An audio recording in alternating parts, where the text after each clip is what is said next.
आवळे येथे तरुणाला मारहाण, जातीवाचक शिवीगाळ केल्याचा आरोप, अॅट्रॉसिटी अंतर्गत गुन्हा दाखल. पन्हाळा तालुक्यातील आवळे येथे राष्ट्रीय महामार्गाच्या कामावर कार्यरत असलेल्या एका तरुणाला मारहाण झाल्याची घटना समोर आली आहे. या प्रकरणी संबंधित तरुणाच्या वतीनं मारहाण करणाऱ्यांविरोधात अॅट्रॉसिटी अंतर्गत गुन्हा दाखल करण्याची प्रक्रिया रात्री उशिरापर्यंत सुरू होती.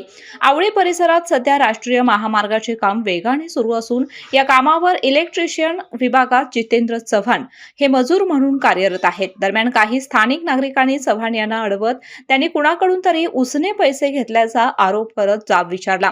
मात्र मी तो व्यक्ती नाही आणि मी कुणाकडूनही उसने पैसे घेतलेले नाहीत असे चव्हाण यांनी संबंधितांना सांगितलं. तसेच आपण शाहूवाडी तालुक्यातील तुरुकवाडी येथील रहिवासी असल्याचं सांगत त्यांनी आपले आधार कार्ड देखील दाखवले. तरी देखील संबंधितांनी त्यांचे काहीही न ऐकता त्यांना मारहाण केल्याचा आरोप करण्यात आला आहे. यावेळी चव्हाण हे मागासवर्गीय समाजातील असल्याची माहिती मिळाल्यानंतर त्यांना जातीवाचक शिवीगाळ करत मारहाण करण्यात आल्याचा गंभीर आरोप देखील करण्यात आला. या घटनेनंतर चव्हाण यांनी कोडोली पोलीस ठाण्यात धाव घेत तक्रार दिली असून रात्री उशिरापर्यंत गुन्हा दाखल करण्याची प्रक्रिया सुरू होती. माझं नाव जितेंद्र सावंत, मी राहणारा तुरुकवाडीचा. सदरवेळी TIPL कंपनीमध्ये मी काम करतोय आणि माझं इलेक्ट्रिकल वर्क आहे. आणि सदरवेळी यांचा असा गैरसमज झाला की मी असं काहीतरी यांच्याकडनं पैसे घेतले. तर मी त्या ठिकाणी गेलो त्यांच्या घराच्या समोर. माझं इलेक्ट्रिकल डिपार्टमेंट असल्यामुळे तो माझा एक लाईट टावर आहे, तो शिफ्टिंगसाठी गेलेलो होतो. तर तिथे एक ते वडीलधारी माणूस आला. ते बोलले तू माझ्याकडनं परवा दिवशी 3,000 रुपये घेतलेस. 3,000 रुपये म्हणलं मी तुम्हाला ओळखत नाही काका, ना माझं GCB आहे ना पोकल्या, ना तुझं GCB आहे आणि तू माझ्याकडनं 3,000 रुपये घेतलेस असं तसं बोलायला लागले. मग मी त्यांना सरळ बोललो की मी काय कोणाचे पैसे घेत नसतो, कोणाच देत नसतो. इथले जे इंचार्ज आहेत मराठे साहेब त्यांना घ्या आणि त्यांच्याशी बघा भाऊ तुमचं काय आहे ते, कारण माझं रोडचं काय डिपार्टमेंटमध्ये येत नाही. सदर त्याने मी असं बोललो तर ती काय मला ऐकायला एकदम असं मारहाण चालू केली. त्याच्यानंतर ती लगारवाडी असं काहीतरी बोलत होती. तू लगारवाडीचा आहे, लगारवाडीचा आहे, लगारवाडीचा आहे, लगारवाडीचा असं बोलत होतं. म्हणलं मी लगारवाडीचा नाही आहे. मी माझं आधार कार्ड काढलं आणि त्यांना दाखवलं, हे बघा माझं आधार कार्ड. मी आधार कार्ड दाखवलं, त्याच्यावरती जितेंद्र सावंत माझं नाव गाव सगळं होतं.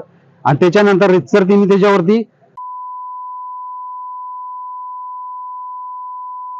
परत आणि मला मारहाण केली. या लोकांनी असं काम झालं तिथं आहे. आणि मी बचाव बचाव बचाव केलं तर हे लोक जास्त मारायला लागली तुम्हाला.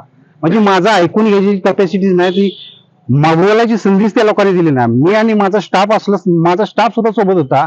बाबा या लोकांना मारू नका बाबा, याचं काय याने काय घेतलं असेल या नसल.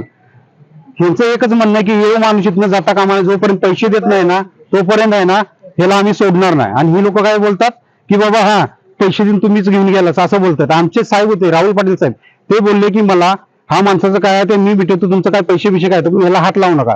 ते बोलले तर त्यांच्या सुद्धा ती लोक धावून जायला लागली. म्हणजे रितसर हा म्हणजे एकदम मारण्याचाच प्लॅन होता मला त्यांचा. एवढंच मी बोलू इच्छितो.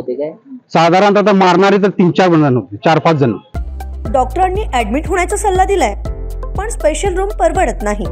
मग टेन्शन घेऊ नका. सूर्या हॉस्पिटलने प्रथमच अगदी कमी किमतीत सर्व सोयींयुक्त आणि रुग्णांची गरज लक्षात घेऊन बजेट फ्रेंडली रूम्स उपलब्ध केले आहेत. कॅशलेस सुविधांसह खिशाला परवडणाऱ्या किमतीत budget friendly economic special room. पत्ता कोंडावळ चौक, लक्ष्मीपुरी, कोल्हापूर. संपर्क 9822 63 54 69.